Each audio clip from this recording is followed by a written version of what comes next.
Eu posso sim olhar para uma introdução de você, curtinho, mas se você quiser complementar depois, pode ser também, ia ser bom. Então, bom dia, buenos días a todos. Gracias por su presencia, por la disponibilidad de su tiempo. Estamos comenzando la noveno día, ¿no?, del curso de la Organización Meteorológica Mundial para el desarrollo de las competencias de los pronosticadores en apoyo de la iniciativa Alerta Temprana para Todos. Hoy tenemos el placer, la honra de la presencia de la doctora Natalia Rudolph. Ella es investigadora de la División de Satélites y Sensores Meteorológicos de aquí del INPE. Ella es profesora también del programa de posgraduación de meteorología del INPE, y de esta vez nos va a presentar, nos va a obsequiar una presentación sobre productos oceánicos por satélite. Natalia, buenos días. Buenos dias, Rocio. Muito obrigada. Pode falar em português, não tem problema. Tranquilo. Sim, eu já ia dizer mesmo que, infelizmente, não hablo espanhol. Então, a gente vai seguir no português mesmo, porque o portunhol também acho que não é uma boa. Mas, a qualquer momento, se vocês tiverem alguma dúvida, se eu estiver falando muito rápido, podem interromper, fiquem bem à vontade.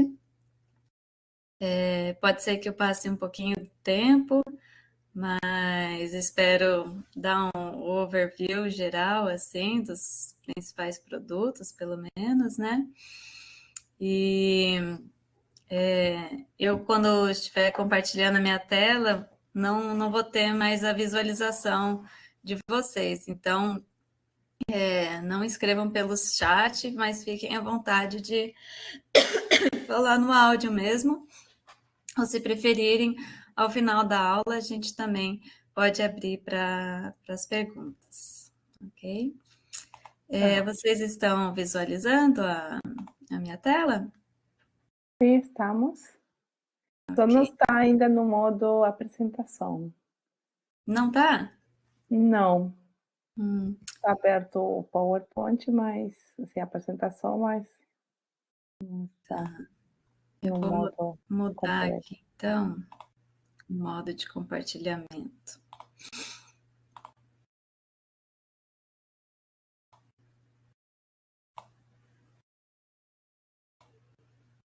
Agora sim, perfeito. Joia. Deixa eu colocar um pointer. Ok, então, bom, a Rocio já fez a minha apresentação e hoje eu vou falar um pouquinho para vocês dos produtos de oceano por satélite. Então, nós temos diversos produtos, desde os produtos de temperatura da superfície do oceano, salinidade também, gelo marinho, ligados ao ciclo hidrológico, produtos ligados à dinâmica, como a altura da superfície do mar, e os produtos derivados disso, né? Como as correntes geostróficas, vento na superfície do mar, e os produtos mais ligados à biologia, biogeoquímica, né? São os produtos de cor do oceano. A vantagem, né, da oceanografia por satélite é a cobertura espacial e temporal em relação às boias, às amostragens in situ, né? Então, a gente tem um aumento dessa cobertura, mas as limitações são mais relacionadas, principalmente, que são medidas indiretas, então você tem uma incerteza maior associada a esses produtos, e a maioria são restritos à camada superficial do oceano. Então, o ideal é sempre fazer um monitoramento integrado, né, com produtos de satélite, dados in situ e a modelagem numérica também. Perdão. Hoje a gente está numa situação muito boa, né, que a gente já conta aí com mais de 30 anos de dados, de oceanografia por satélite, né? As primeiras missões foram lançadas aí no final da década de 70, né? Aqui são os exemplos de 2 missões da NASA, com diferentes sensores embarcados, que foram as primeiras missões científicas que deram aí origem depois aos programas operacionais que temos hoje, né? Então a gente já consegue fazer climatologias, traçar tendências, né, com esses mais de 30 anos de dados que temos hoje disponíveis, né? Contamos aí com uma rede global de observação, né, pelos diferentes países, diferentes agências coordenadas aí pela Organização Meteorológica Mundial e a coordenação dos sistemas globais de observação, com satélites de órbita geoestacionária, que são esses que ficam mais longe da Terra, os de órbita média e os de órbita baixa. Contamos hoje também, né, com os novos sensores aí, a exemplo do ABI, a bordo do GOES 16, com maior resolução espacial, temporal, espectral, permitindo obter maior número de dados, derivar mais propriedades e com uma maior acurácia também. Nós contamos também com constelações, a exemplo aí da constelação do Copérnicus, né, dos Sentinels, aí da União Europeia, onde a gente tem diferentes plataformas com diferentes sensores embarcados, cada um dedicado a mostrar diferentes propriedades aí da atmosfera, oceano e continentes. Então, hoje a gente está aí numa situação muito favorável mesmo. Contamos ainda também com os programas de observação continuada, né, com os programas operacionais aí em destaque, principalmente o programa da NOAA, antes com os NOAAs, agora com o JPSS, né, que é o novo programa dos satélites polares da NOAA, e também os europeus com os METOPs, garantindo aí a continuação das observações aí para o futuro também, né, muito importante. E aqui vocês já devem ter visto esse slide, e eu destaco aqui para vocês também a importância, principalmente aqui, dos escaterômetros na assimilação dos dados para melhoria da previsão numérica do tempo, né? Então, os produtos de oceano são muito importantes aí na inicialização, né, condições iniciais para os modelos numéricos e também para a assimilação, além da validação e o próprio monitoramento também, diferentes usos, né? Nós temos diferentes suítes, né, de tipos de produtos diferentes que são adequados para cada tipo de aplicação, seja para o monitoramento, para a inicialização, para a assimilação, né, monitoramento do tempo, monitoramento do clima, né? Então é importante a gente conhecer esses diferentes tipos de produtos para a gente fazer o uso adequado deles, né?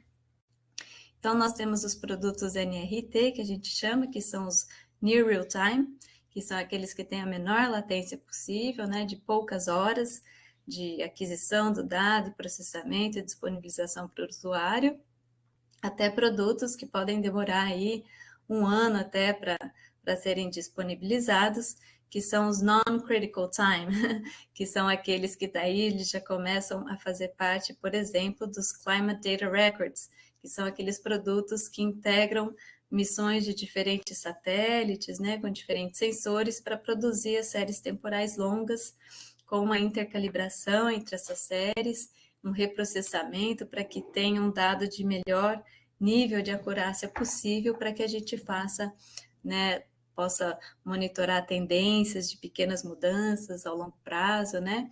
Então, o importante é conhecer cada tipo de produto para a gente fazer o uso mais adequado deles, né? E a gente tem o que a gente chama dos diferentes níveis de processamento também, né? Então, a gente tem, isso aí é uma classificação aceita mundialmente, né? Dada pela Coordenação Global de Observação, onde o nível 0, ele corresponde ao número digital bruto. O nível 1, ele é a radiância calibrada e georreferenciada. O nível 2, ele já é um produto derivado da radiância, né? Seja ele a reflectância ou a temperatura de brilho, que pode ou não ter uma correção atmosférica, se for um produto da superfície, né? Pode ser referente à reflectância do topo da atmosfera ou reflectância da superfície, dependendo da aplicação, né? Ou pode ser também um produto biogeofísico, como a própria temperatura da superfície do mar, né? Ou a concentração de clorofila, por exemplo, né?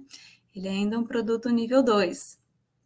Já o produto nível 3, ele é o produto que faz composição de imagens ou de produtos, né, do mesmo sensor. Uma composição espacial, para gerar um mosaico global, por exemplo, uma composição temporal, para você fazer uma média diária, né, de um sensor geoestacionário, ou você fazer uma média semanal, uma média mensal, uma média anual.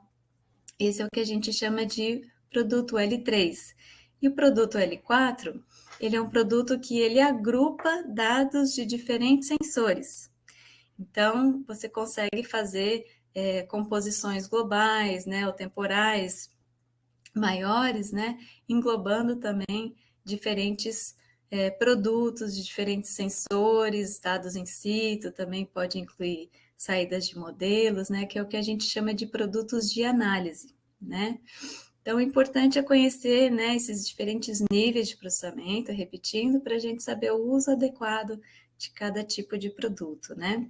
Obviamente, o nível de incerteza no produto L2, ele é maior do que o nível de incerteza para o produto L4, tá? E mais a latência do L2 vai ser menor que a latência do L4, né, por exemplo. Aqui um exemplo, né, de um produto L2, né, por exemplo, uma cena aqui da temperatura da superfície do mar, do sensor MODES Aqua, onde a gente vê o que acontece. Essas partes pretas aqui são correspondente à cobertura de nuvens, né? Então, o produto L2, a gente tem um nível de latência baixo, né? De poucas horas a gente já tem esse produto disponível, porém ele vem com a interferência de nuvens aqui, né? Já o produto L3 aqui é um exemplo de um mapa global de temperatura mensal, uma média mensal do mesmo sensor MODES Aqua, né? Para a temperatura da superfície do mar, onde a gente não vê mais o bloqueio de nuvens, a composição, né, de várias cenas do globo inteiro, durante um mês inteiro, e a gente consegue ter essa cobertura global sem a interferência de nuvens, né? Isso é uma média mensal. E aqui um exemplo de um produto L4, que ele faz integração de diferentes sensores, né? Então, além de utilizar produtos, por exemplo, do MODES Aqua, ele utiliza também de sensores de micro-ondas passivo, e ele consegue gerar um produto com uma resolução temporal diária, sem a cobertura de nuvens. Esse aqui é o produto MUR, né, que a gente chama, que é o Multiscale Ultra High Resolution, onde ele combina dados de sensores que operam na faixa do infravermelho termal e de micro-ondas passivo, para poder gerar um produto com uma resolução diária, temporal diária, sem a cobertura de nuvens, né? É um produto L4. Muito bom, muito utilizado também para diversas aplicações. Então, aqui, né, repetindo, né, que a gente então tem os produtos operacionais L2 a L4, que tem de latência entre 3 horas, né, ou menos, a 24 horas de latência. São utilizados para o monitoramento, podem ser utilizados para assimilação, condições iniciais de modelos atmosféricos. Tem os produtos científicos, que eles passam por um reprocessamento para aprimorar melhor, né, a qualidade, minimizar a incerteza dos dados, que podem ser tanto de nível 2 quanto de nível 4. E tem os Climate Data Records, como eu falei, que são aqueles produtos que são utilizados para o monitoramento do clima, que integram diversas missões para você ter séries históricas grandes, que são produtos L4, tá? São produtos dedicados para esse propósito, onde você tem uma altíssima qualidade, com uma intercalibração entre os diferentes sensores, né? e são destinados para esse uso. E a gente tem os diferentes centros de geração e distribuição desses produtos, né? Aqui eu destaco o PODAC do JPL da NASA, o STAR NESDIS da NOAA, o Copernicus Marine Data Stream, que está integrando todos os produtos gerados, né, pela ESA e o METSAT. E aqui no EMP a gente faz também a distribuição de alguns produtos que a gente pega também desses provedores, né, e redistribui aqui, e alguns produtos que a gente recebe das nossas antenas, né. Aqui um exemplo do catálogo da NOAA, e aqui um exemplo do catálogo do Copernicus Marine Data Service, né? E aqui um exemplo da nossa página, aqui da nossa divisão, né? A gente tem os diferentes produtos, e aqui da parte de oceano por satélite, onde a gente distribui dados de temperatura da superfície do mar, concentração de clorofila e vento na superfície do mar.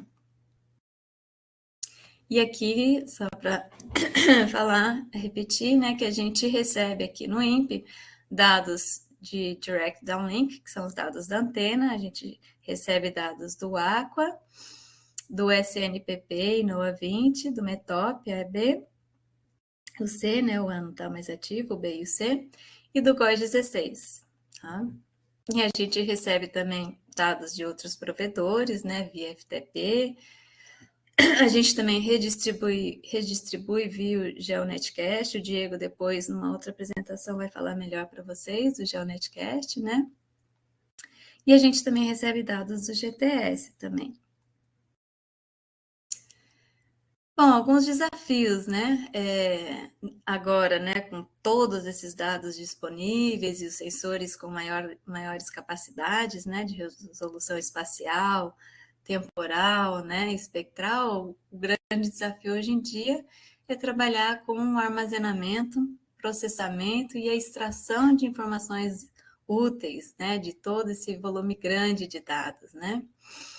E o desafio também é identificar quais produtos são mais adequados para cada tipo de aplicação, como eu falei, né? Então, para as diferentes aplicações de monitoramento do tempo, do estado do mar, né, do clima, para a inicialização e assimilação dos modelos numéricos, para o monitoramento e diagnóstico ambiental, né? A gente precisa saber identificar quais são os produtos mais adequados para cada tipo de aplicação, né? E um desafio são de caracterizar, né, identificar as incertezas de cada produto que dependem das regiões, diferentes regiões, né? Muitos produtos são gerados a partir de calibração de dados in situ, de boias, né? Que não são distribuídas uniformemente no globo, né? Então, as incertezas elas vão variar de região para região, e principalmente próximo à costa, né? A gente tem maiores níveis de incertezas para a maioria dos produtos, né? Então, saber trabalhar com isso também é um desafio, né? Agora eu vou falar para vocês, então essa foi uma primeira parte introdutória, né, geral, e agora eu vou falar para vocês um pouquinho mais de cada um desses 4 principais produtos aí, né, a temperatura da superfície do mar, a concentração de clorofila, a altimetria e o vento na superfície do mar, que são os que a gente mais trabalha aqui. E antes de falar de cada um deles, né, só dar um geral para vocês que a gente tem, diferentes tipos de sensores, tá? Que são sensores passivos, que são aqueles que só recebem a radiação que está sendo ou refletida ou emitida pela superfície da Terra. E a gente tem os sensores ativos, que são aqueles que emitem um sinal e registram um sinal de retorno, né, na sua antena, né? Dentro dos sensores passivos, a gente classifica os tipos de sensores de acordo com a faixa espectral que eles operam. Então, a gente tem os radiômetros ópticos, que são aqueles que operam na faixa do ultravioleta ao visível, infravermelho próximo e infravermelho médio, que são aqueles que registram a radiação que é refletida, a radiação solar que é refletida pela superfície da Terra, e eles são usados muitos para os produtos de cor do oceano.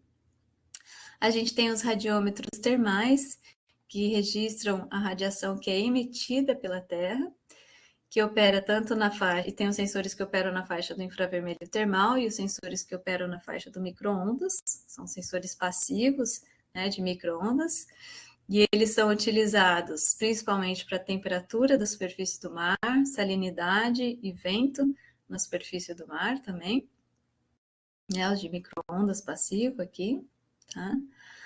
E os sensores ativos, a gente tem os radares de antena simples, que eles emitem o pulso e registram o sinal de retorno na faixa do micro-ondas, né? E a exemplo, a gente tem os radares de antena simples, o escaterômetro, que estima o vento na superfície do mar, e os altímetros, que estimam a altura da superfície do mar. E a gente tem também os radares imageadores, né, que são aqueles de antena de abertura sintética, que a gente chama, porque ele simula, né, utilizando a trajetória do satélite, ele simula uma antena grande para conseguir fazer uma varredura e você obter uma imagem mesmo, né, com radar ativo, né? E com essas imagens, né, do SAR, a gente pode fazer estimativa de campos de onda, né, exemplo do Sentinel-1, A e B, né? Perdão. A gente consegue fazer estimativa do campo de ondas, de vento, é muito utilizado para detecção de manchas de óleo no mar, né? Detecção de navios, também mapeamento da biomassa vegetal. E tem também os LiDARs, né, que a gente não vai abordar nessa aula, mas também tem os LiDARs que operam aí, que são sensores ativos, que operam na faixa do ultravioleta, visível, infravermelho próximo e médio, e são também bastante utilizados. A gente tem LiDARs a bordo de satélites que são utilizados principalmente para o monitoramento de aerossóis, mas também podem ser utilizados para partículas no oceano, para extração de batimetria em áreas rasas, substrato bentônico em áreas rasas, né? E a biomassa vegetal também. Bom, dito isso, a gente agora vai falar um pouquinho dos produtos de temperatura da superfície do mar. Então, a gente vai falar um pouquinho dos produtos, das aplicações, os principais satélites e sensores que temos atualmente em operação, um pouquinho dos princípios físicos, né, da estimativa, e os desafios desses produtos, né? Então, a gente tem diferentes tipos de produtos de temperatura da superfície do mar, né? Não é um só. Então, a gente tem produtos de temperatura da superfície do mar que são representativas de diferentes profundidades, tá? Então, a gente tem o TSM Skin, que é a temperatura de pele, né? Que é aquele representativo dos primeiros micrômetros da superfície do mar. Na verdade, os radiômetros, o que eles medem é representativo disso, tá? Os radiômetros, principalmente que operam na faixa do infravermelho termal, eles são representativos dessa camada mais fina. Mas o que acontece é que a maioria dos algoritmos, eles utilizam modelos de regressão que utilizam dados in situ de boia para fazer estimativa da temperatura da superfície do mar. Então, acaba que, como as boias, elas são, a maioria, representativas de uma camada um pouco mais profunda, até 1 metro, mais ou menos em torno de 1 metro de profundidade. Então, a maioria dos produtos, L2, eles são representativos que a gente chama de TSM Bulk, que é essa TSM representativa da profundidade das boias, né, que é 1 metro de profundidade. E a gente tem a TSM, que a gente chama de Foundation Depth, que é aquela profundidade até, assim, convencionalmente, até 10 metros de profundidade, que é aquela que a gente chama que é a profundidade que não sofre da variação da termoclina diurna, né? Então, os produtos L4, por exemplo, que integram diferentes sensores, diferentes missões, né?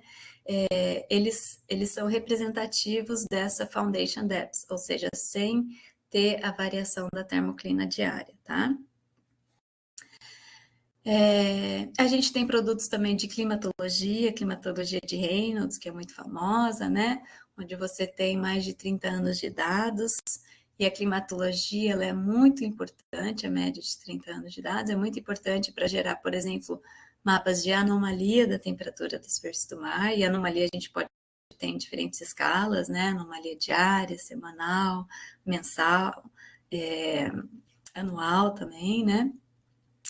A gente também tem produtos de tendência, né, da temperatura da superfície do mar ao longo de todos esses anos, de 30 anos, né, dentre outros vários, como os produtos de Marine Heat Waves, né, que mapeia as ondas de calor marinhas, né, produtos de índices, né, índices que o pessoal da NOAA usa para branqueamento de corais, né, monitoramento do branqueamento de corais. Então, tem uma gama grande aí de produtos de temperatura da superfície do oceano, né.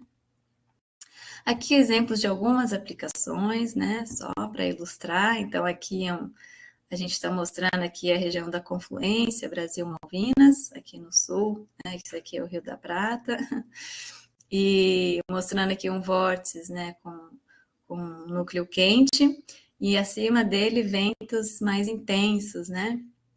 Então, mostrando aí a importância da temperatura da superfície do mar, modulando aí, né, a camada limite, intensificando os ventos de superfície.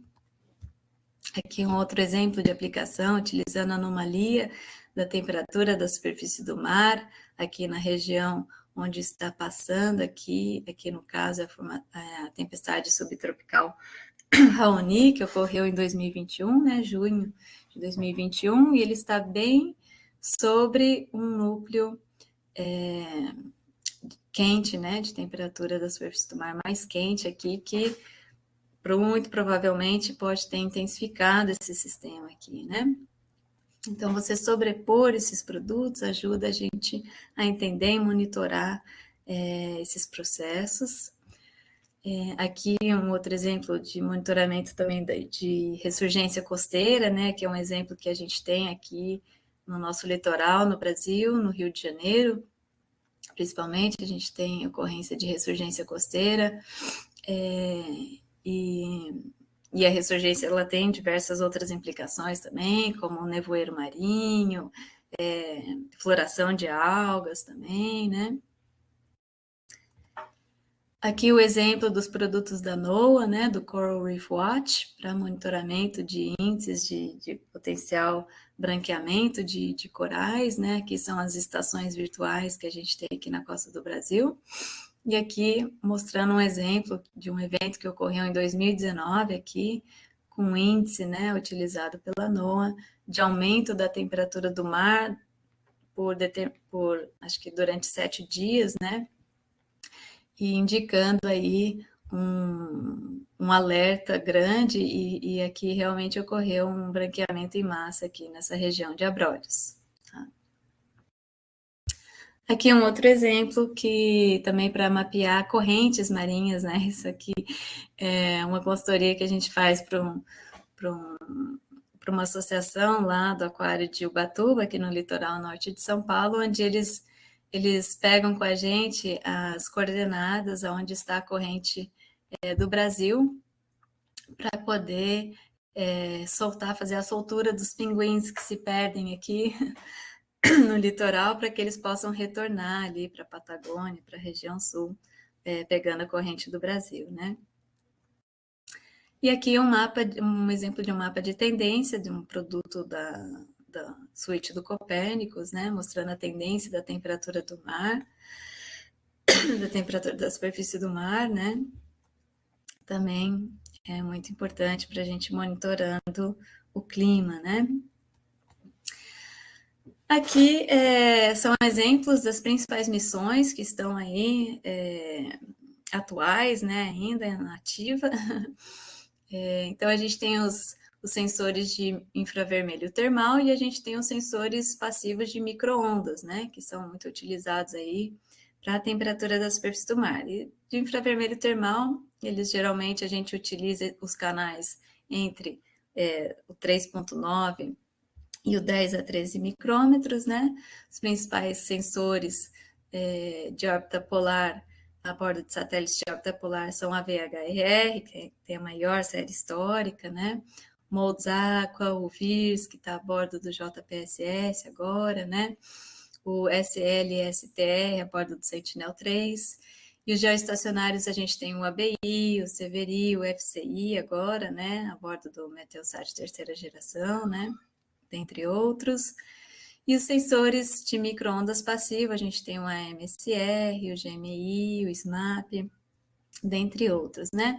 A limitação, como eu já comentei para vocês, dos sensores de infravermelho termal, é a interferência das nuvens, né, então a gente não consegue obter dados da superfície do mar na presença de nuvens, enquanto que os sensores de micro-ondas passivo, que operam na faixa do micro-ondas, essa faixa, como a onda é mais longa, ela consegue penetrar as nuvens e a gente obtém informações sobre a superfície do mar mesmo na presença de nuvens. Mas em contrapartida, como a gente está ali no final, né, da emissão termal da superfície do mar, o nível de energia é muito baixo.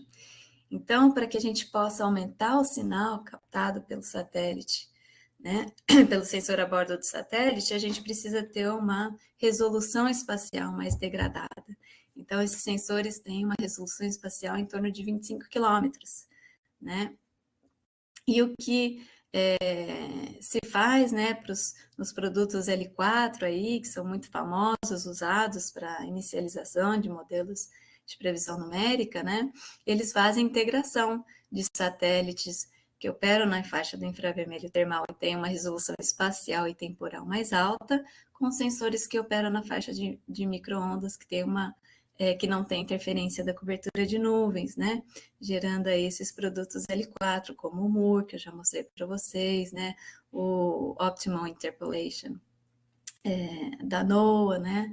O OSTIA dos europeus, né? Da EUMETSAT, OSPO da NOAA.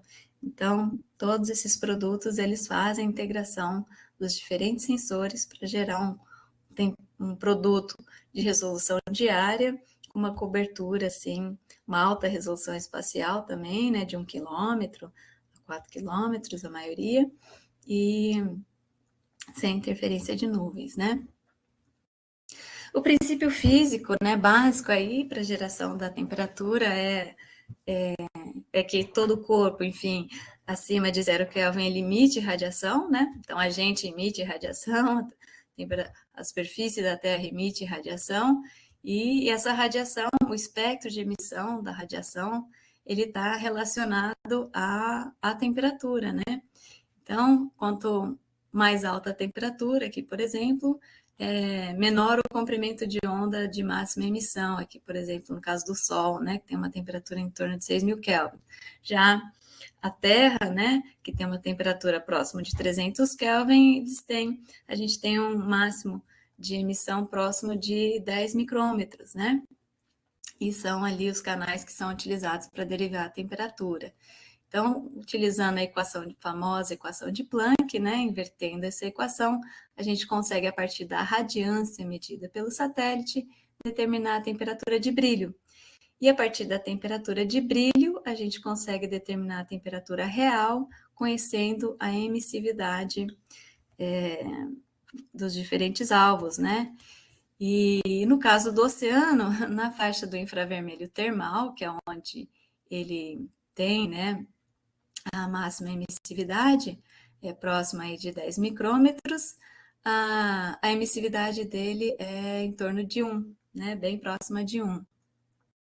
E a gente utiliza os canais também que ficam nas janelas atmosféricas, ou seja, que são as regiões onde tem mínima influência de absorção dos gases atmosféricos, né? Então, geralmente a gente utiliza os canais, ou o canal aqui de 3.9, né, que é utilizado à noite, porque de dia a gente tem influência da refletividade da radiação solar também, né?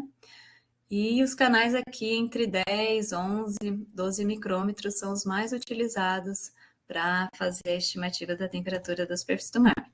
Então, a gente tem a radiância medida pelo sensor, a gente obtém a temperatura de brilho utilizando aquela equação de Planck, e a gente obtém, a partir da temperatura de brilho, a temperatura da superfície do mar, ou ou utilizando modelos de transferência radiativa, onde a gente faz a correção atmosférica, conhecendo os perfis dos gases atmosféricos, ou utilizando modelos empíricos, que fazem, né, a relação de dados medidos de boias com a temperatura de brilho estimada determinada pelo satélite, né?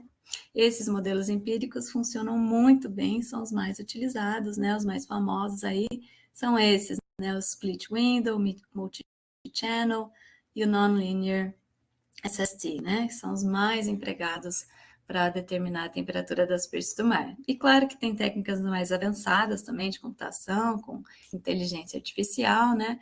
Mas elas não estão ainda muito empregadas em escalas dos produtos operacionais, né? Porque os modelos empíricos, eles funcionam muito bem.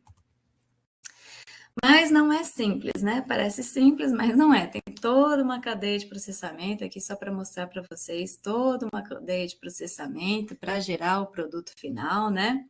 Então, tem toda a questão de mascaramento de nuvens e de gelo, que é um desafio para esses produtos também, porque você usa gradientes de temperatura para fazer, né, o mascaramento das nuvens, e nem sempre um gradiente forte, ele é representativo de uma nuvem ou do gelo, né? Pode ser uma região de ressurgência, por exemplo, né?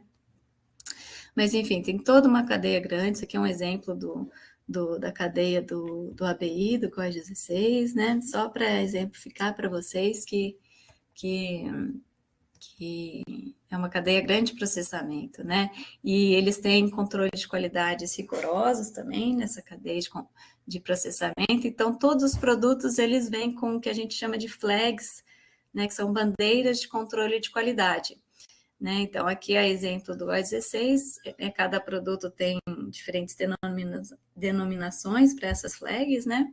Mas aqui o exemplo do O16, o 0 significa boa qualidade, 1, qualidade degradada, 2, severamente degradada e o 3, inútil, ou seja, pode ser uma nuvem, por exemplo, né? Então, a gente, quando recebe o produto, a gente também pode utilizar diferentes flags de controle de qualidade, dependendo da nossa aplicação, do nosso objetivo, né? E os desafios aí para esse produto, a gente tem os desafios, né, da variação da camada representativa, né, desses diferentes produtos. A gente tem o desafio do mascaramento das nuvens e do gelo, como eu já falei para vocês. Variações na emissividade, que podem variar também com o aumento do ângulo de visada, isso principalmente para os satélites geoestacionários, né, que tem um aumento de ângulo de visada grande, principalmente nas bordas. A emissividade também pode variar com a rugosidade, ou seja, conforme aumenta o vento, né, uma rugosidade maior da superfície do mar, você tem variações na emissividade, a salinidade também. E tem desafios da correção atmosférica, né, presença de aerossóis, né, vapor d'água também, que não tem relações lineares, também podem causar incertezas no produto e interferências no sinal, no caso do micro-ondas passivo, né? Então, aqui só para exemplificar para vocês, né, a questão do desafio do mascaramento das nuvens, a gente vê aqui nessa imagem claramente presença de nuvens finas, né, tipo cirros, assim, nuvens semi-transparentes, feições delas, onde, né, o algoritmo não conseguiu fazer um mascaramento adequado delas, né. Por outro lado, né, em regiões de ressurgência de forte gradiente térmico, né, o algoritmo de mascaramento de nuvens, ele vai mascarar regiões de forte gradiente. Então, às vezes, você pode não obter dados sobre os núcleos de ressurgência por conta dessa limitação, né? Bom, gente, agora já está quase aproximando o final da aula e ainda tem que falar de altimetria, vento e cor do oceano, né? Então, vou acelerar um pouquinho mais.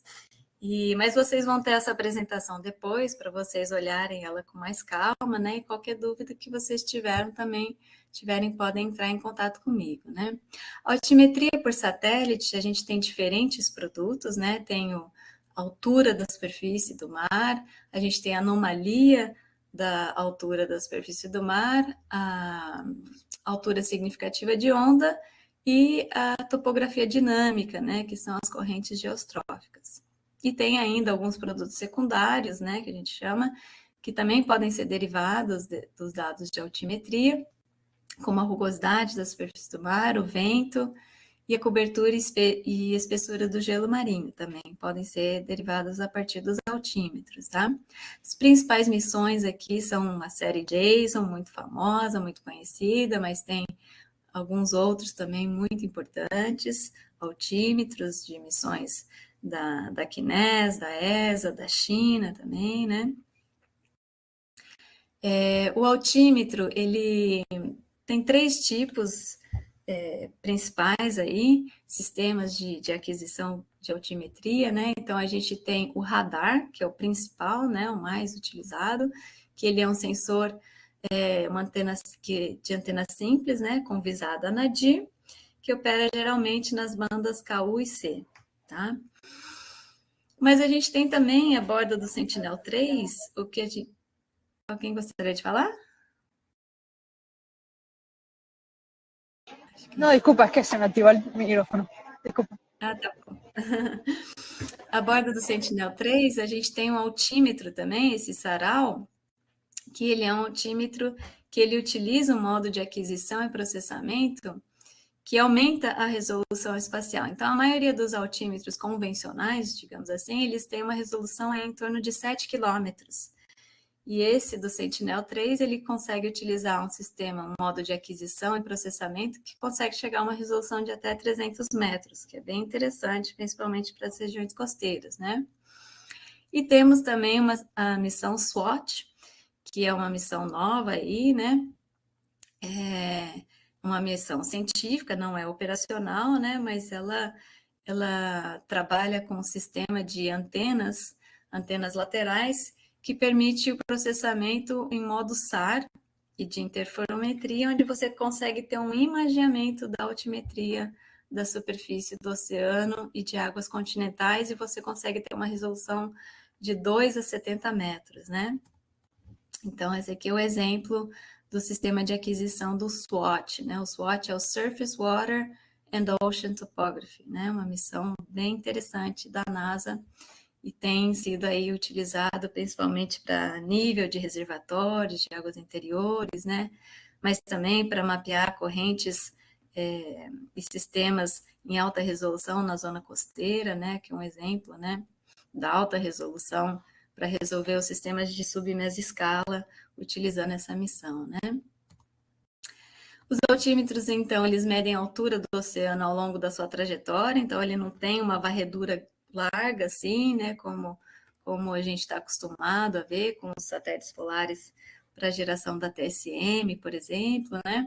É uma faixa estreita, né, porque ele vai emitir no pulso e registra o sinal de retorno e estima a altura a partir do tempo de retorno desse pulso, né? E essas faixas de varredura, né, a distância entre elas é inversamente proporcional ao tempo de revisita, né? O sistema, o princípio de medição é simples, né? A altura do mar ela é medida em relação ao elipsoide de referência, estimada pelo tempo de retorno do pulso, conhecendo a posição exata do satélite, né? Então, princípio simples de medição, porém bastante complexo, porque envolve várias correções aqui, né? Para que você tenha uma medida bem acurada, né? Você precisa realizar várias correções, né? E a topografia dinâmica, ela é a medida da altura em relação à geode, né? Ou seja, ao nível médio do mar. A altura significativa de onda, ela é medida através do que a gente chama de waveform, tá? Que é a intensidade, o formato do pulso de retorno registrado pelo sinal. A partir dele que a gente consegue determinar a altura significativa de onda, tá? E também a rugosidade da superfície do mar e a intensidade do vento. Existem diferentes produtos, né? Mas o mais famoso aí, né, que é utilizado aí pela maioria das agências operacionais, ele é derivado aqui do grupo do Aviso, né, dos franceses, né, da agência francesa, e é esse Multi-Satellite Data Unification and Satellite and Altimeter Combination System, o DUACS, né, onde ele combina todas as missões, né, dos principais altímetros, gera produtos L2 e produtos L4, e com uma intercalibração entre as missões, né, então é um grupo bem dedicado que gera produtos de alta qualidade de altimetria da superfície do mar. E as aplicações são várias, né? Isso aí não preciso nem falar para vocês, vocês sabem melhor do que eu, né? Monitorar o aumento do nível do mar, né? Nas diferentes regiões e globalmente. Monitorar fenômenos de expansão, como, por exemplo, El Niño, Laninha, né? E a vantagem da altimetria para monitorar esses fenômenos em conjunto com a temperatura da superfície do mar, é que a altimetria, ela é representativa de camadas mais profundas, né, do oceano. Então, é bem interessante utilizar o altímetro em conjunto com a temperatura da superfície do mar para monitorar esses fenômenos de interação oceano-atmosfera, né? Aqui um exemplo de um produto da NOAA, né, o que utiliza o altímetro para mapear essa interferência, né, essa influência do oceano sobre, aqui no caso do furacão, né, a intensificação de furacões, passando por núcleos mais quentes, né, no Golfo do México aqui. E aqui para o mapeamento de correntes geostróficas, né, correntes e vórtices. Aqui para mapeamento da área e espessura do gelo marinho também, bastante utilizados, altímetros. E agora eu vou falar do vento na superfície do mar, né? O vento, ele pode ser determinado por radiômetros de micro-ondas passivo e por escaterômetros. Os escaterômetros são os mais famosos, né? Onde a gente consegue determinar tanto a intensidade quanto a direção do vento, né? Já os radiômetros de micro-ondas passivo, a grande maioria deles, a gente só consegue determinar a intensidade. Isso porque, como eu comentei com vocês, a emissividade, né, do oceano, ele depende da rugosidade da superfície do mar, né? Então, a temperatura de brilho, ela vai variar no micro-ondas, vai variar conforme a rugosidade da superfície do mar também, né? Mas se ele não tiver filtros polarizadores, como o INSAT tinha, por exemplo, né, a gente só consegue derivar a intensidade do vento a partir desses radiômetros, né, de micro-ondas passivo. Enquanto que os escaterômetros permitem derivar a direção também, né? Aqui um exemplo, né, de vários sensores de micro-ondas passivo que permitem derivar tanto o vento quanto a temperatura da superfície do mar, né? E os escaterômetros, né? E os escaterômetros, eles são radares, né? Radares ativos, e tem duas classes de escaterômetros, né? Que evoluíram aí ao longo dos anos, né? A gente tem os da classe que operam na faixa KU e que utilizam uma antena rotacional, né? Que a gente chama de pencil beam, que são os do QuickSat, HSCat da China, o SCAT da Índia, né? E a gente tem os da classe que operam na banda C e que tem antenas fixas, né? Que são os da classe do ASCAT, né? Que da agência europeia, que estão a bordo do METOP. E o princípio de funcionamento, o princípio físico, relativamente simples, né? O escaterômetro emite um pulso e ele registra o sinal de retorno, e o sinal, a intensidade desse sinal de retorno, ele vai ser proporcional às ondas capilares que são geradas pela fricção do vento da superfície do mar. Então, quanto maior a intensidade do vento, maior o número dessas ondas capilares e maior a intensidade do sinal retroespalhado medido pelo escaterômetro, né? Não vou entrar muito aqui em detalhes, né? Mas o importante é vocês saberem que as ondas que realmente interagem com o pulso emitido pelo escaterômetro são as ondas capilares, que são as ondas de ordem centimétrica, ou seja, da ordem de meio comprimento de onda da onda radar, tá? Então, se for um radar de banda C, que tem 5 centímetros de comprimento, né? A onda capilar, né, que vai interagir com ela é da ordem de 2,5 centímetros. Os radares que operam na banda KU, de 2 centímetros, a onda é de 1 centímetro. Então, são aquelas ondas capilares mesmo, centimétricas, que interagem com a radiação nessa faixa, né, com os escaterômetros. Só que existe uma ambiguidade, né, em relação à intensidade do sinal de retorno, medido pelo escaterômetro, com a intensidade do vento e a direção do vento. Então, dependendo se ele está visualizando as ondas que estão propagando perpendiculares ou paralelas, né, indo para frente ou para trás, né, isso vai variar a intensidade do sinal medido pelo escaterômetro, dependendo da direção de propagação das ondas, né, e não só da intensidade da superfície do vento superficial na superfície do mar, perdão. Então, para resolver esse sistema de equações, você precisa ter diferentes visadas. E é por isso, então, que você tem essas estratégias, né? Por exemplo, no caso dos escaterômetros de antena fixa, você tem aqui um sistema aqui de 3 antenas com diferentes visadas para você poder resolver essa ambiguidade do sinal. E no caso da antena de varredura cônica, né, do pencil beam, ele vai rotacionando, né, à medida que o satélite vai propagando, a antena ela vai rotacionando e vai visualizando diferentes áreas a mesma área, perdão, com diferentes ângulos de visada. Isso vai permitir com que a gente resolva aqui o sistema de equações para remover a ambiguidade, tá? E aqui é um exemplo do modelo geofísico, né, um esquemazinho dele, como é que ele faz para, a partir dos valores de retroespalhamento medido pelo sensor, consegue derivar a intensidade e direção, né, para os diferentes ângulos de visada, né, removendo a ambiguidade, utiliza também como entrada e como controle de qualidade saídas de modelo de previsão numérica do tempo, né, para gerar o produto final do vento na superfície do mar. E tem várias fontes de incerteza, né? E principalmente para os sensores que operam na faixa da banda KU, eles têm, que é uma banda, que é um comprimento de onda menor, que é a banda C.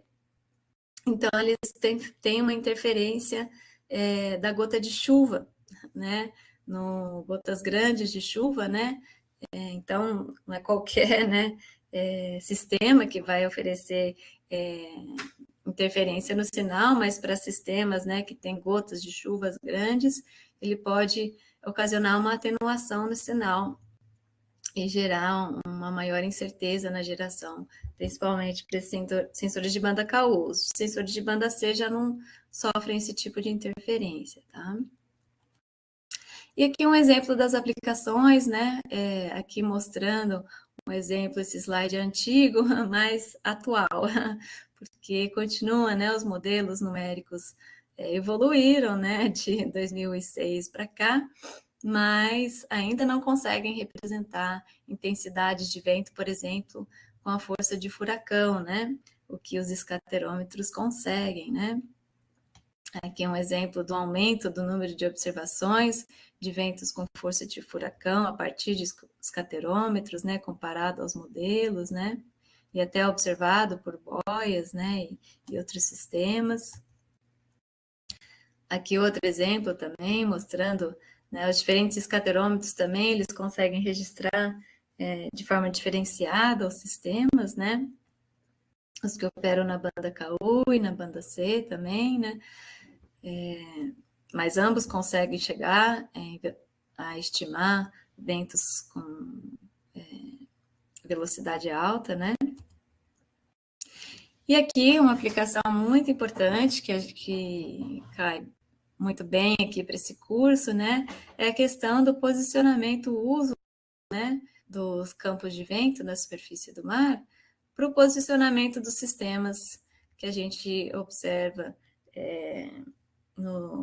nas saídas dos modelos numéricos e para auxiliar a gerar as cartas sinóticas, né? E fazer o posicionamento correto, né? A gente consegue ver muito bem definido aqui, por exemplo, aqui, o posicionamento da zona de convergência interotropical, né? Por exemplo, aqui tem também um sistema de baixa pressão.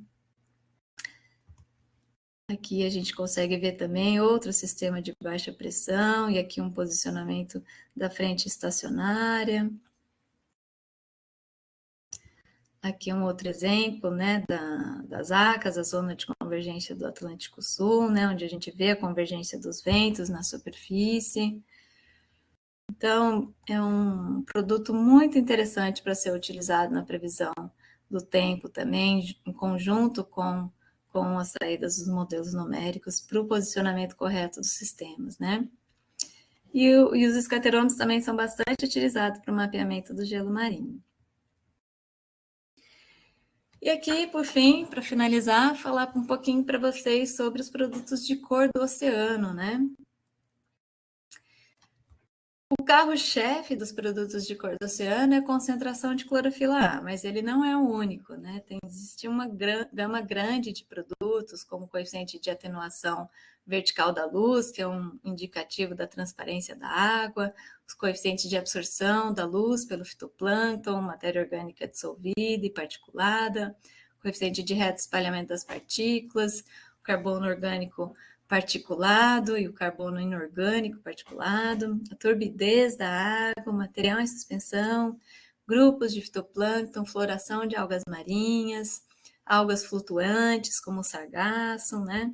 Então tem uma série grande aí de produtos, mas o principal é a concentração de gerada assim de forma, digamos assim, operacional pelos grandes centros e facilmente disponibilizado, né? Já os outros, eles podem ou não ser gerados, né?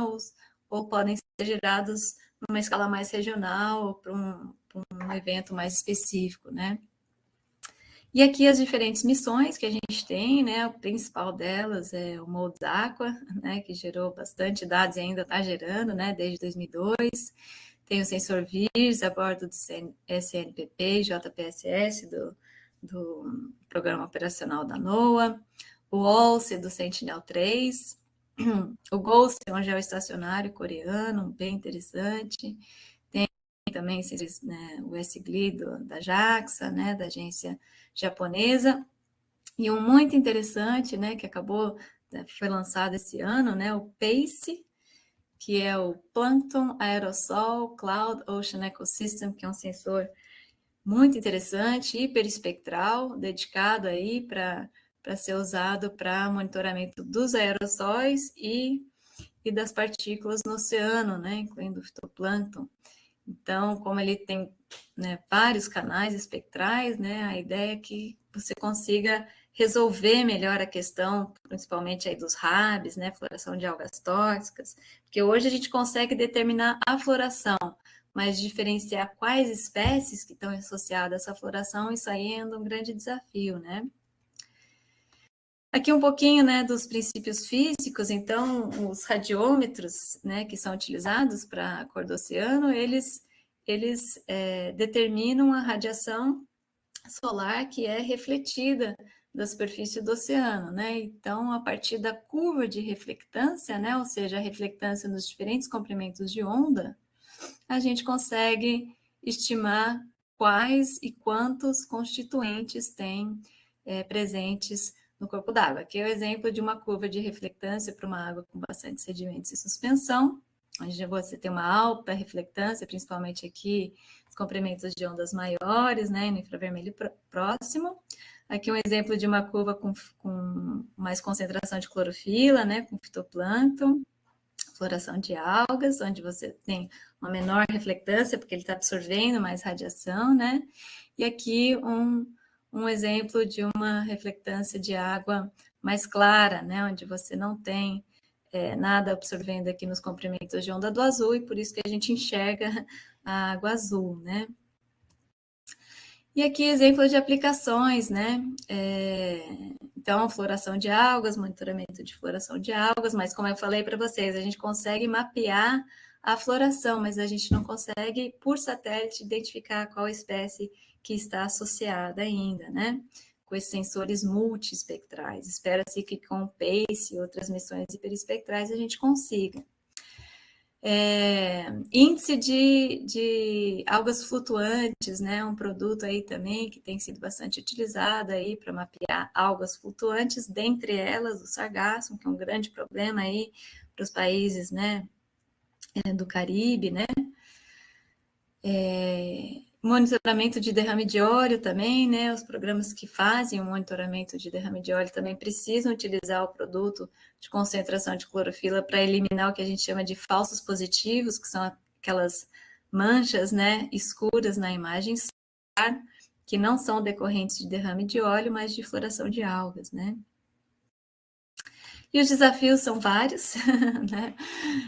Mas aqui eu destaco a correção atmosférica, né? Um grande desafio, porque o oceano, né, ao contrário dos topos de nuvens e do continente, ele tem uma baixa reflectância, né? Então, o sinal que é medido pelo sensor a bordo do satélite, ele é em torno de 10% do sinal, né? Os restantes 90% são espalhamento atmosférico, né? Então, é um grande desafio fazer corretamente a correção atmosférica para que a gente consiga trabalhar só com o que foi refletido da superfície do oceano, né? Corrigir bem aerossóis também, águas costeiras é um desafio, mapear nuvens semitransparentes também é um desafio, efeitos de reflexão da superfície da água também, reflexão especular do sol, efeitos de adjacência de pixels próximos, né? Ou seja, o brilho, né, que viaja, né, de nuvens e do continente próximo, né? E variações na camada representativa, que vai depender da transparência da água, né? Quanto menor a transparência da água, mais fina a camada representativa da água, né? E o desafio da mistura espectral também, você a partir do espectro, né, de reflectância, conseguir distinguir quais constituintes estão em quantos, né, quanto de fitoplâncton, né, quanto de matéria orgânica, quanto de sedimentos, é um desafio ainda porque existem respostas ambíguas nesse sinal, né? Então, existem uma incerteza grande, aqui um exemplo, né, para vocês, mostrando aqui uma imagem de concentração de clorofila, aqui na foz do Rio da Prata, onde ele mostra alta concentração de clorofila, aqui logo adjacente à foz, quando a gente sabe que aqui, na verdade, é alta concentração de sedimentos e não de concentração de clorofila, né? Então, cuidado quando forem utilizar os produtos de concentração de clorofila próximo a foz de rios, né? Isso aqui está errado. Isso aqui é uma alta superestimativa da concentração de clorofila, quando na verdade são sedimentos aqui, que estão em alta concentração, né?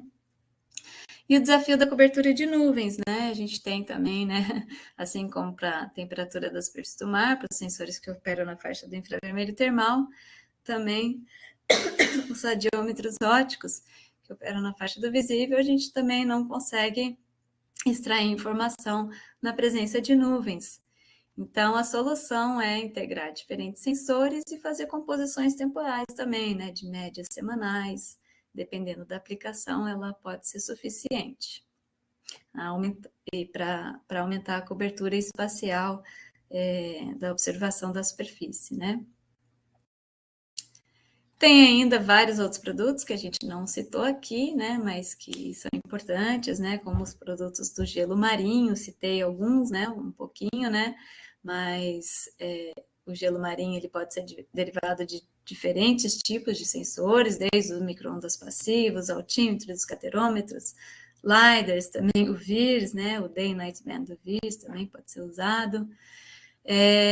Salinidade também, né? A gente tem produtos de salinidade da superfície do mar, aí principalmente as duas principais missões são o SMOS e o SNAP, da NASA e da ESA. Tem o SAR imagiador, né? Que as principais missões aí que fazem a distribuição gratuita de imagens do Sentinel-1, né? e para fazer a detecção de manchas de óleos, detecção de navios e uma resolução maior, né, na região costeira para estimativa de vento, ondas e correntes. E tem os LiDARs também, né, os sensores de LiDAR que eu citei rapidamente para vocês, mas que também podem derivar vários tipos de diferentes produtos, né? E aqui, só para encerrar, gostaria de citar para vocês que a gente tem, né, o Diego vai falar também, a gente tem a nossa plataforma também aqui, do Moodle CPTEC, onde a gente tem lá um curso de oceanografia por satélites, entrando um pouquinho mais detalhes sobre o que eu já mostrei para vocês aqui hoje, né, e com exemplos práticos, né, dos produtos, onde baixar, como processar para visualizar. E tem outras plataformas de treinamento, né, do Helmet Train, do Comet, do NASA ARSAT, bem interessantes também, com bastante material. E aqui as diferentes plataformas, né, os principais provedores aí desses produtos que eu citei para vocês, né, a gente aqui, como eu falei para vocês, a gente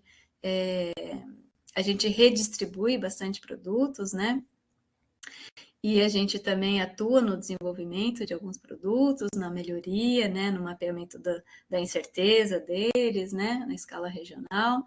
E não dá para deixar de citar, né, a plataforma da NOAA, do NESTS, do PODAC, do Copérnicus, né, como eu falei para vocês, são os principais, né, o KNMI, o que distribui os dados de escaterômetros também, que a gente redistribui aqui, o Aviso, que trabalha bastante com altimetria, enfim, tem bastante provedores aí de todos esses produtos, né?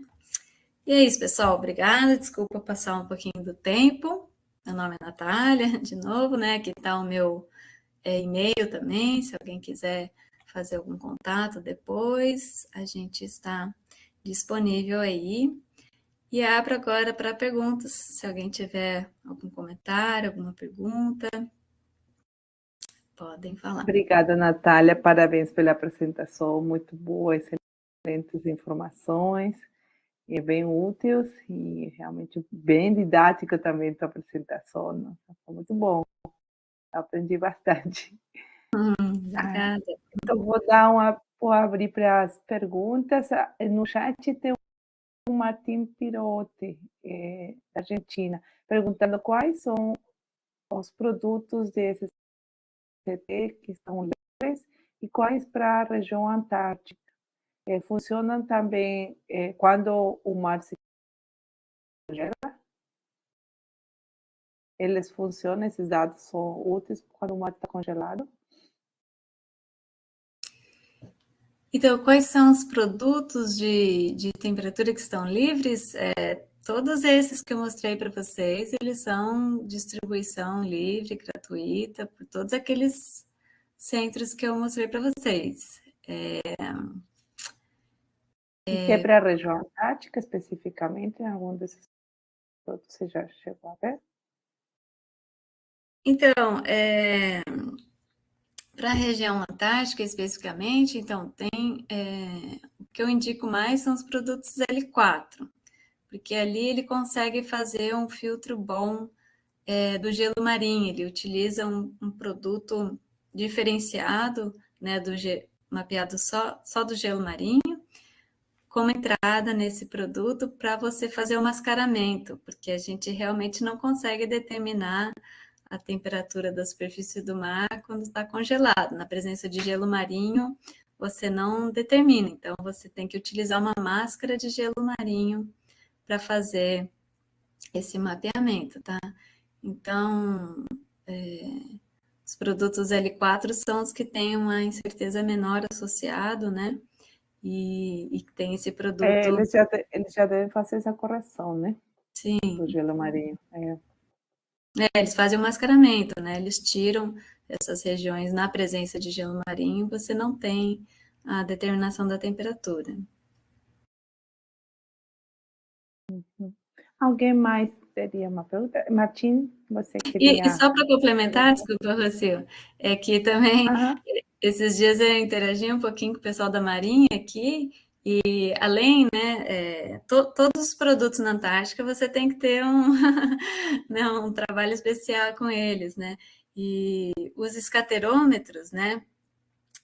Você tem que às vezes, quando você vai pegar o produto e já plotar eles, nem sempre os flags eles são aplicados automaticamente. Então, você às vezes precisa selecionar o flag de gelo marinho para você não ter dados, não deixar que plote dados, por exemplo, da temperatura ou do vento na superfície do mar na presença do gelo marinho, porque daí você pode até ver o dado, mas é um dado que não diz nada, né? Ou vai estar muito errado. Então, você precisa ir no produto, saber quais são as máscaras de gelo marinho específico para aquela área, tá? Para poder aplicar. Fazer uma pré-filtragem, né? Pela máscara, né? Uhum. Tem alguém que levantou a mão? O Nestor. Nestor? Bom dia. Bom dia. Bom dia, Nestor. Obrigado, Natália, pela apresentação. Eu tenho uma dúvida, é uma consulta, né? A gente ficou sabendo aqui no Uruguai, quando a gente foi para o CEPAM, aí na USP, que vocês estão trabalhando no satélite.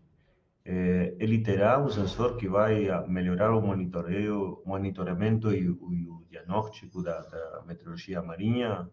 É minha dúvida. Uhum. Então, a gente tem o Amazônia 1B, que a gente está trabalhando no desenvolvimento dele agora, né? Ele está sendo integrado aqui no INPE. A previsão de lançamento final de 2026, talvez início de 2027, né? E ele terá a bordo a câmera MUX, que é uma câmera que já está a bordo do programa do CIBERS, né? É uma câmera de alta resolução espacial, mais dedicada aí para o monitoramento dos sistemas continentais.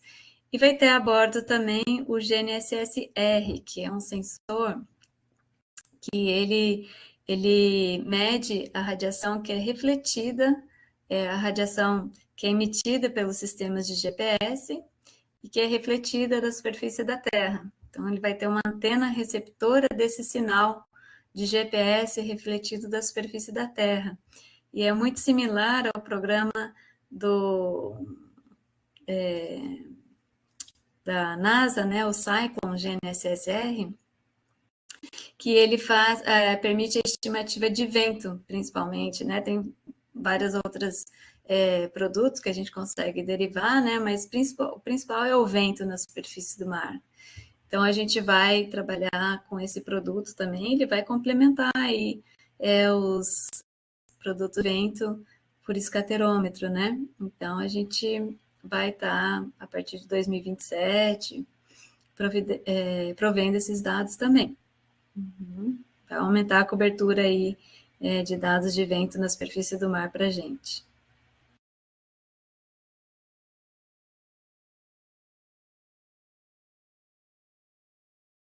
E, Natália, eu tenho uma pergunta. Se esses dados eles já estão disponíveis? Porque eu sei que é recente, né, esses dados altimétricos, que até tem também intensidade do vento com boa resolução espacial e temporal. Até pode ter acesso, sim? É fácil?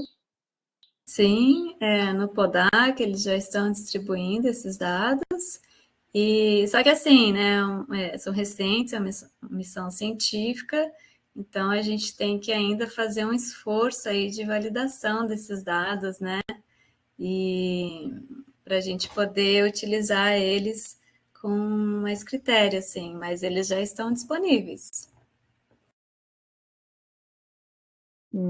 Tá legal, ótimo. E essa correção de ambiguidade, é o usuário que tem que fazer a correção ou já vem já corrigido esses dados de vento, da direção dos ventos? Já vem corrigido. Uhum. Aliás, o vento Tá. Então na a gente já superfície do baixa mar, direto. vento na superfície do mar é um dos produtos que tem menor erro associado. Eles são produtos muito bons, de modo geral, assim. Uhum. Nesse caso da ambiguidade é mais para a direção, né? A direção do Sim. vento, né? Uhum. Legal. E esses dados, aqueles dados do SAR imagiador também, eles fornecem uns bons dados de eventos, né? Assim, com uma boa resolução. Mas eu acho que eles têm um custo, né? Esses dados. Então, é que, na verdade, eu acho que não existe um produto operacional distribuído de vento a partir do SAR, porque é mais difícil, sabe? Você precisa ter um bom modelo numérico com alta resolução para conseguir resolver ali o vento a partir do SAR, né? Porque o SAR, você sabe, né? Bem complexo, tem várias outras coisas interferindo ali na rugosidade da superfície do mar. Você tem mesmo células de chuva, diferentes massas d'água. Então, são várias coisas que interferem na rugosidade da superfície do mar em alta escala, né? Então, por isso, resolver o vento na superfície do mar a partir de uma imagem SAR é um produto de alto nível, que geralmente são desenvolvidos ali regionalmente pelos centros que trabalham naquela região, né? Não é distribuído de forma global, operacional, assim, né? E se tiver, eu desconheço, né? Mas se tiver, cuidado, pode ter grandes incertezas associadas, né? Entendi. Vocês têm dados históricos também desses produtos oceânicos, Natália, que a gente pode achar, né? Já tratados. Sim. Para a região aqui do Atlântico, sim. Né? E teria para outras regiões também? De temperatura, de vento e... Aqui no INPES, a gente foca só aqui no Atlântico, No Atlântico Sul, né? Sul. De temperatura, vento e clorofila. Uhum. Tá, legal. Alguém mais teria pergunta para a Natália?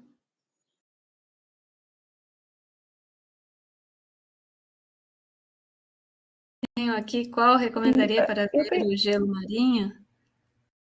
Qual produto de gelo marinho? Então, acho que, assim, para esses produtos, quem mais está trabalhando nisso de forma assim a distribuir produtos para uso operacional hoje o PODAC da NASA, JPL, a NOAA NESDIS e o Copérnicos. Então, na plataforma do Copérnicos e no NOAA NESDIS, você com certeza vai encontrar, dá um Google lá, gelo marinho e CIAs, ele vai te mostrar quais os produtos que eles têm disponível, né? Um dos grupos mais fortes é o pessoal do Ostia, né? Onde eles geram esses produtos de gelo marinho. Mas, como eu falei para vocês, depende de qual aplicação, para que vocês querem, né? Para usar ele para assimilar no modelo oceânico, daí tem que ver qual que é o produto mais adequado, se é um produto para a expansão da área, enfim, daí tem que ver qual que é a aplicação mesmo para conseguir discernir qual o produto mais adequado, tá? Mas se for, por exemplo, para inicialização de modelos, seria o produto do Ostia, eu recomendaria, tem na base Copérnicos. Qual que é essa resolução do Ostia, do SCT? Eu não lembro muito. Mas acho que é 4 quilômetros. Uma boa resolução, né? Para a gente até para comparar. Legal. Uhum. Bom, até para a gente comparar com a saída dos modelos. Sim. O Martim pergunta, pode ver a profundidade do gelo? Para ver a profundidade, a espessura, né? Então, que eu trabalho muito com esses dados, né? Mas espessura do gelo marinho, daí são dados derivados a partir dos altímetros. E aí acho que na base do Copérnicos eu indicaria para você do Copérnicos e do Podac também. Eles com certeza vão ter produtos lá de espessura de gelo marinho.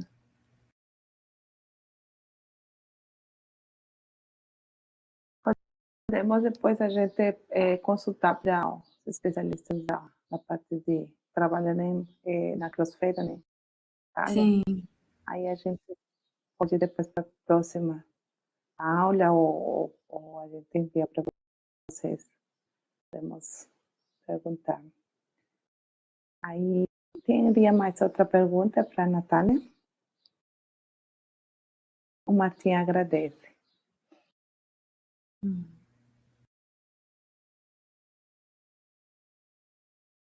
Eu não estou vendo a mão levantada também, não. Acho que está. Perfeito, Natália. Nossa, ótimo. Eu gostei bastante dessa informação. É porque eu trabalho na parte de oceano, você sabe. Aí realmente é bem interessante tudo que você trouxe para nós. Já a aula fica gravada, vai ficar para mim também como consulta. Muito bom. Principalmente a gente onde também encontrar os produtos, né? Uma infinidade, uma constelação de satélites. Hoje em dia a gente se perde contato dos dados de satélites, mas é bom todo o resumo que você fez para nós. Muito bom. Gostei. Aí, bom, acho que como não tem mais outra pergunta, a gente pode dar encerrada a aula.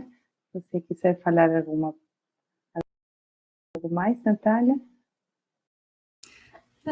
Eu agradeço aí o convite de dar essa aula, agradeço a todos que participaram e fico à disposição aí, que eu puder ajudar, a gente tá aqui.